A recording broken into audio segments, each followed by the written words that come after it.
Hey, everybody at Expedition Hanesbrands. I'm Team Champion. It's Jimmy Clark calling from Pumori Base Camp. Good news today.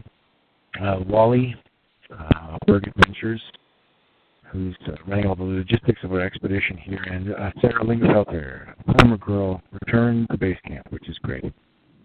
So the whole team is here. Tomorrow also marks the launch of our summit push, which will take us the next 5 days or so. Pumori is a big peak, and we got to move slowly because of elevation. It's kind of confusing, we're up and down and up and down and up and down the mountain. Here to this camp, sleep at that camp, back to base camp. What's going on up here? Well, we're just trying to let our bodies acclimatize. We just need to move up high, breathe into the thin air, and then come back and sleep. And then next time move a little higher and come back and sleep a little higher. And all that allows is your body to safely acclimatize so that you don't court acute mountain sickness, pulmonary cerebral edema. These are troublesome at elevation, and we want to avoid them at all costs. It makes them climbing more laborious, but it makes it safer.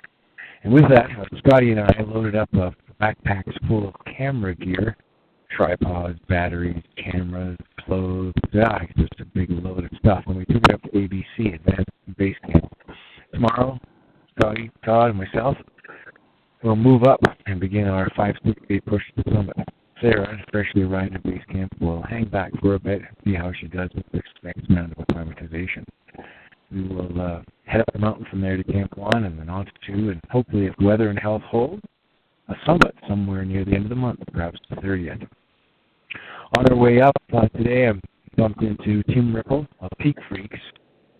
Tim and I have known each other since 1991 and have been friends ever since. And Tim's on the mountain here with a strong team of clients and a great bunch of Sherpas who've been working with our Sherpa team. And let me tip my hat to Tim and his team, for they arrived here a few days earlier than we did and have been doing the lion's share of the work on the upper mountain in terms of fixing rope.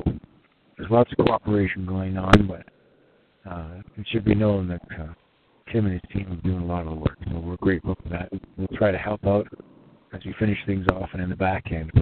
We bumped in today into each other on a rocky moraine, and it's always good to see him. He's a wonderful guy. Him and his wife Becky run Peak Freaks.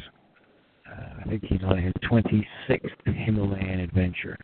The Sherpas call him Himalaya. I don't think he likes it. But when we go back to base camp, there was Wally and Sarah, which was nice to see. Scotty, unable to help himself, snuck out as he does all day long. And so kudos to Scotty Simper, who's just a dedicated and disciplined photographer. I can carry his tripod, but he does the art. And he grabbed a nice shot of the Summit Pyramid on Everest tonight, capturing some of its richness and color and landscape. Hope you enjoy the pictures that we loaded up. And stay tuned over the next 5-6 days as we hopefully make our way to the top of Pumori. With that note, I hope for you and all the passion and courage to keep climbing whatever mountain you happen to be on.